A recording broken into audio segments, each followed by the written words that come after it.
Hey everyone, today's video is about When They Hit You. Please don't forget to subscribe, like, and share. And let's get going. Bakugou Katsuki. He was furious. You both had a small argument a few hours ago, and you had gotten so mad that you went outside to walk. It was 6 a.m. then. Right now, it was 9 p.m. and you still haven't returned. There were so many possibilities. Maybe you were at your friend's house. Maybe you were at a restaurant or a mall to cheer up. Maybe you were kidnapped. No, Bakugou, don't think like that. He reminded himself multiple times that you knew how to take care of yourself, that you were also a hero. So he doesn't really have to worry about you. But still, after all, you were his partner. How could he not? He heard some knocks on the door, assuming that it was Kirishima, who he had called over to come search with him. He opened the door, but then got surprised when he saw your face. Y.U.M.I, where were you? He was relieved, shocked, and mad at the same time. You were there, right in front of him, in one piece. That made him both mad and relieved. Mad that you were just walking around this whole time, not even caring to tell him that you're okay. Relieved that you were still alive, that you were still in one piece and didn't get hurt. Where were you this whole time? I've been walking around. Look, Katsuki, Before you could even finish your sentence, you felt a stinging pain on your cheeks. He slapped you. You kind of deserved it though, you thought. But you were not going to say that to him. No, you will make him feel guilty for what he did. Katsuki? You turned to him, shock plastered on your face. He had just hit you. Right after, you were right in front of him. Was he sad that you were back? You didn't know. But all you knew that you did not like the pain on your cheeks, especially that it was from him. Don't. I don't want to see your face now.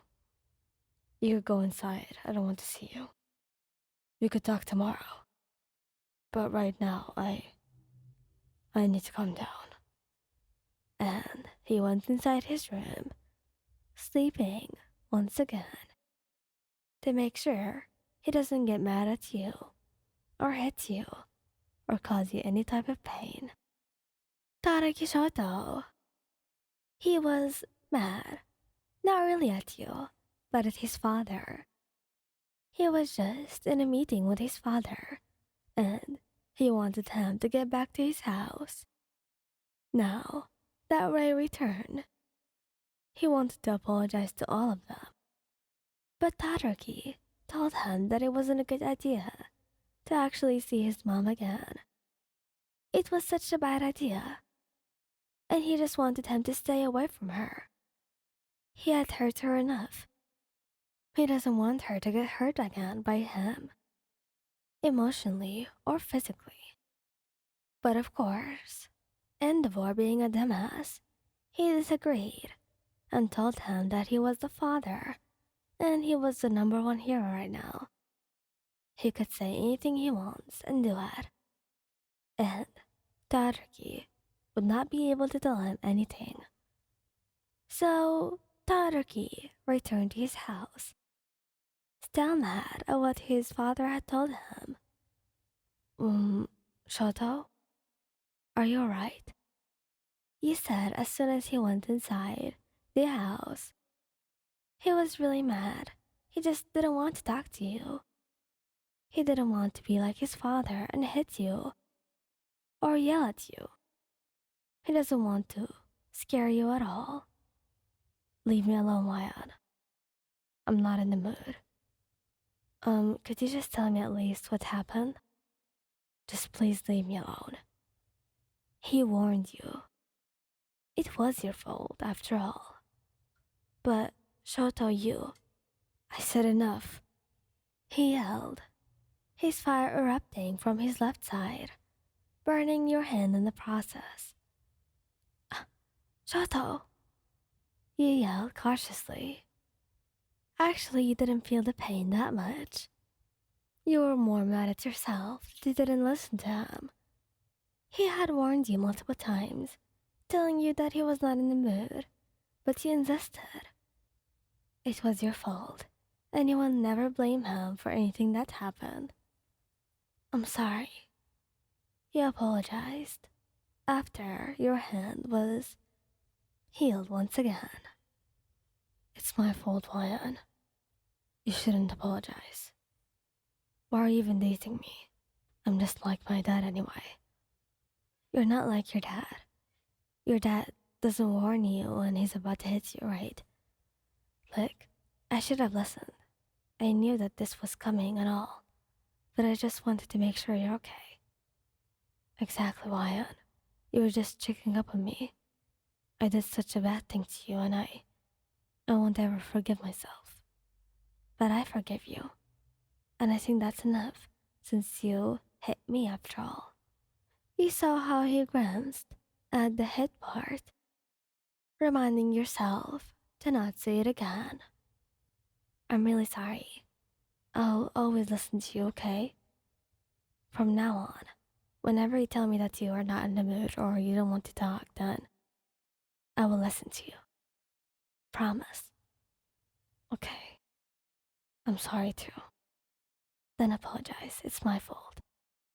Midoriya Izuku. He had failed once again. He was in a mission and failed to help some kids. They died because of him. He was the reason of children's death. He was just really sad about it and mad at himself for being so useless. You were talking to him, trying to make him less sad and open up to you. Maybe cry his heart out, because if he did, he will feel better later. But he didn't. He was stubborn enough to not open up to you. And just as you were about to mutter up another sentence, you felt something. More like someone grabbing your hand and throwing you away. It was him. More like his power.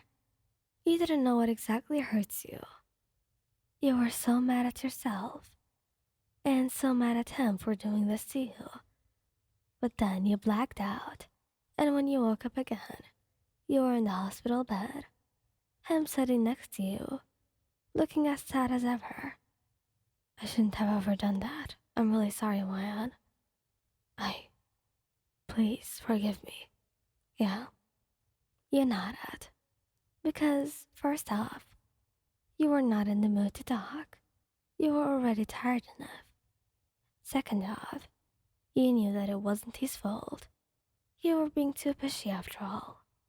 And third off, you didn't want to see another sadness on his face.